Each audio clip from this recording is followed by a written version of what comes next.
Hello everyone, welcome back to the YouTube channel entrance वाला और @doctor Alam. I am Mohammad Awais Alam, second year MBBS student at government medical college Fatehpur. तो अभी इस video में मैं अपडेट देने वाला हूं बहुत ही इंपॉर्टेंट नोटिफिकेशन जो NMC की ऑफिशियल वेबसाइट पे आया है। ये है नीट 2024 से रिलेशन में, जो MBBS की सीट्स के रिलेशन में ये नोटिफिकेशन है। जो नोटिफिकेशन आज ही आया है और यहाँ पर साफ साफ लिखा गया है, जब आप इसको देखेंगे NMC की तरफ से निकाला गया है, taking these aspect into the consideration and with the objective of providing the right teaching environment and to the medical student and improving the overall quality of education, provision of limiting UG seat in each state to 100 per million population। यानी ये जो notification निकाला गया है, ये इस बात को ध्यान में रख के निकाला गया है कि हर स्टेट में जो 100 मिलियन पे हर 1 मिलियन पे 100 सीट्स जो है MBBS की होनी चाहिए। यानी MBBS UG की सीट्स की अगर बात की जाए तो टोटल MBBS के 100 डॉक्टर्स मिनिमम होने चाहिए 1 मिलियन पॉपुलेशन पर। तो ये किस बेस पे बनाया गया है? जो रिसेंट का MSR गाइडलाइन 2023 है। MSR क्या होता है? Minimum standard of regulation. यानी ये रेगुलेशन बनाता है किसी भी कॉलेज में, जो जिस तरह से NMC का काम होता है किसी भी कॉलेज को विजिट करके परमिशन देना, तो वो सबसे पहले देखती है जो MSR वहाँ पर फुलफिल हो रहा है कि नहीं, यानी मिनिमम स्टैंडर्ड ऑफ रेगुलेशन। यानी किसी भी कॉलेज में जो सीट्स रहेंगी MBBS की या फिर PG कोर्सेज़ की, वो ये चेक करता है कि वहाँ पर प्रॉपर फैसिलिटीज़ अवेलेबल हैं कि नहीं, ताकि जो भी स्टूडेंट वहाँ पर पढ़ पाएँ, जो भी रिक्वायरमेंट उनके लिए हैं वो मुहैया वहाँ पर हो पाएंगी, यानी अवेलेबल रहेंगी या नहीं रहेंगी उस बेसिस पर। उसके साथ ही ये भी देखते हैं इसके साथ ही जो पॉपुलेशन है उसको कितने डॉक्टर्स की ज़रूरत है, उसके अकॉर्डिंग क्या MBBS की या किसी भी मेडिकल फील्ड की जो सीट्स हैं वो बढ़ानी चाहिए या घटानी चाहिए।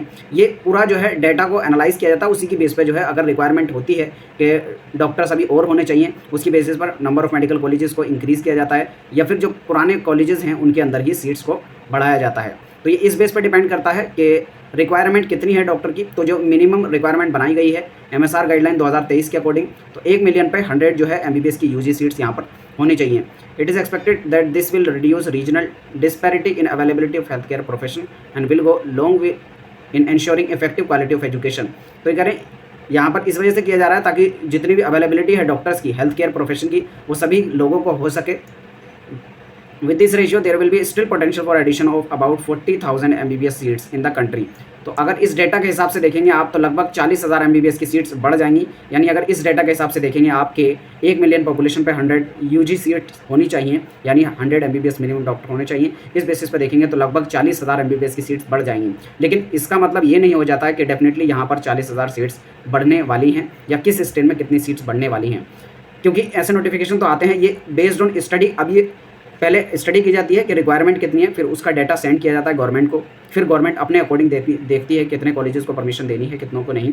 अब ये एकदम लागू होगा अगले साल यानी 2024 से या नहीं, इसके बारे में कोई भी कुछ नहीं कह सकता। लेकिन हाँ, ये स्टडी यहाँ पर हुई है, इसके अकॉर्डिंग अभी 40,000 MBBS सीट्स की जो एडिशन किया जा सकता है कंट्री के अंदर, वो यहाँ पर इन्होंने बताया है। ठीक है, तो अभी ये कंफर्म नहीं है कि श्योरिटी के साथ इतनी सीट्स बढ़ेंगी, बट हाँ इस पर स्टेप लिया जा सकता है आने वाले टाइम में।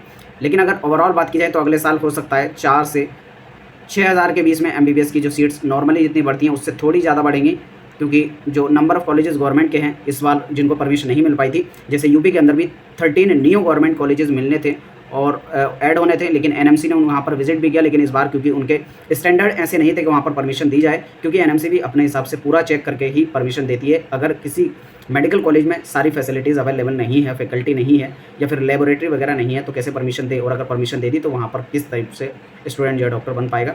तो इस बार यूपी के अंदर भी जो 13 कॉलेजेस की बात की थी यूपी गवर्नमेंट ने, उनको परमिशन इस बार नहीं मिल पाई, लेकिन डेफिनेटली अगले साल तक मिल जाएगी उनको।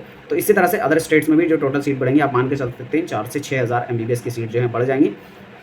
लेकिन ये इम्प्लीमेंट होंगी 40,000 सीट्स आने वाले टाइम में, इसका कोई नहीं कह सकता, क्योंकि ऐसे जो नोटिफिकेशन से पहले भी आते रहे हैं। पहले भी गवर्नमेंट ने बोला था कि जितने प्राइवेट कॉलेज हैं वहाँ पर 50% सीट्स में जितनी गवर्नमेंट की सीट फीस है उस पर एडमिशन होगा, लेकिन अभी तक कुछ भी उस पर आगे काम नहीं बढ़ा है, उसकी बेसिस पर एडमिशन नहीं हुए हैं। तो ये नोटिफिकेशन स्टडी की बेस पर है, इसको एग्जैक्ट नहीं माने।